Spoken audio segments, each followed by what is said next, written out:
had just begun the early drafts of this, well, the early draft, the first draft of the script on my own. It was right on the heels of my girlfriend and I deciding we wanted to start a family, and we were deciding that we were going to have a kid with a sperm donor, an anonymous sperm donor. Now, you know, it's kind of a big deal to make a choice like that, and I got very kind of preoccupied with how to, you know, figure out how to pick the right person and what was this all going to mean in 18 years when my kid was of age and he could, well, I do have a kid now.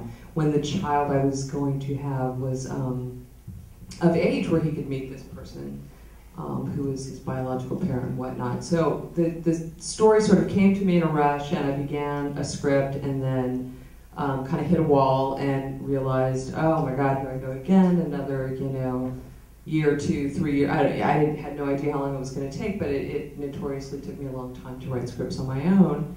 And I was sort of stalling, and I went down the road to a coffee shop near my house, and I was having breakfast, and in walked Stuart Blumberg, who was an old friend from New York. I had never worked with him. I had never had any ambition to work with him. He was a screenwriter who had been doing a lot of kind of broader comedic studio stuff.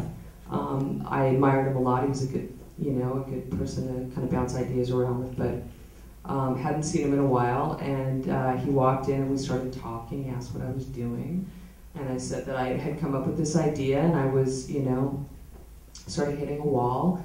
And he said to me, well, you know, it would be great if you could take that idea and make it more mainstream. You know, I think that's sort of where you are in your career. You need to figure out how to take these great ideas and push them further. And of course, being, you know, the very thin-skinned screenwriter person, I got kind of defensive about that. And I said, well, you know, you need to figure out how to make your characters deeper, and you have to get more, whatever. And he said, well, that's interesting, because I'm actually trying to write something more personal, more kind of independent in the flavor of the films that you've been making. So that was part one of the conversation. And then part two was, well, what is the film about that you're writing? And I said, it's about this family and, you know, this encounter they have with when the kid is of age, and it brings the sperm donor back into the fold. And Stuart said, that's so interesting. I was a sperm donor in college. And you know, A, I'd never met a real life sperm donor. I was just looking for one. And B, I just, you know, I had a kind of flash, kind of instinct, inspirational moment where I said, kind of unmediated, hey, maybe you want to write this with me. And I guess he was lonely and kind of looking for a way to connect with another writer. So there you have it. I think we started the next day.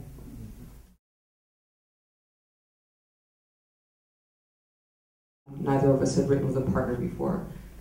That said, I think we did pretty much what we set out to do, which was I kind of pushed Stuart to dig deeper into these characters and to, you know, make them multi-dimensional, three-dimensional, and make, you know, each choice or each kind of moment in the course of the story, you know, feel credible, feel like it was earned and it was appropriate and it was, you know, pushing the story further.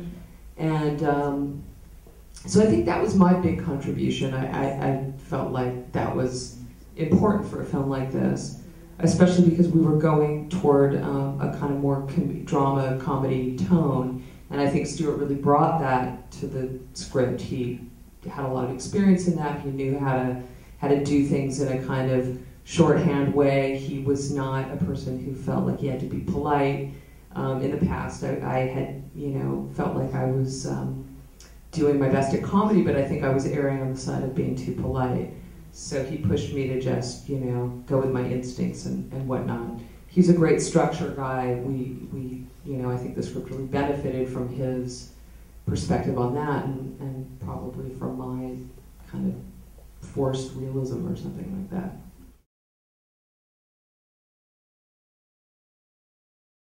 Yeah, I loved it. I actually loved it. It made the process so much more like fun and inspired, and, you know, my level of feeling like I was going crazy really went way down.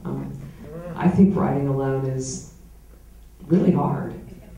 You know, when you get it, you're on the track and you're feeling it, and there's a great pleasure in it. But come on, let's be honest. You know, that it's not like you sit down and it's just always comes out in a flash. There's a lot of time where you're just feeling a lot of despair. So I loved it. I'm that kind of person. I feel like I'm a collaborative person. I like other people's ideas. I like seeing where they kind of merge and morph with my own. So I would love to work with Stuart again. I'm not sure, you know, if we will. He's on to some other things already, but we'll see. I'd say don't be reactive. Be gentle. You know, go slow. Be polite and yeah, that's what I'd say. I think that, you know, it's hard to expose that part of yourself to somebody else, and the worst thing it would be for somebody to just, you know, kind of cream your ideas right out the gate. So I always tried to hear Stuart out. I let him, you know, put scenes in there that I knew in the back of my mind I was never going to want to film, but I just, you know, had to give him sometimes. And probably likewise. And in the end, you know, when we were more comfortable and trusting of each other, and the script was really moving along and much tighter, then I could figure out a way to discuss why those things weren't working, those scenes weren't working for me in a more, you know, sort of genteel way, rather than just kind of an instinctive, I don't like it, next kind of way.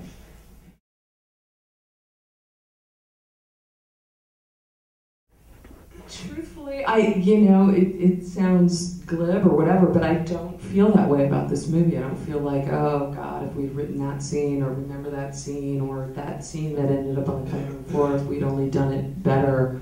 There are very few scenes that we shot that didn't make it into the film, and the good news is those scenes were initially put on the cutting room floor because they just didn't feel like they were up to snuff in terms of how they were shot, or, you know, the time frame just kind of boned me, if you will.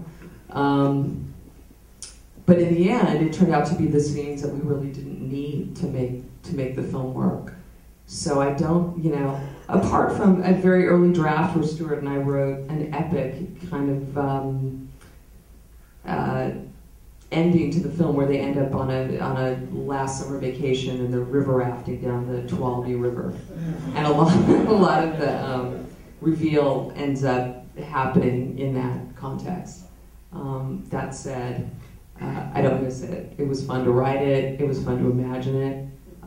That was a long time ago. Many drafts happened between that and this. So next time.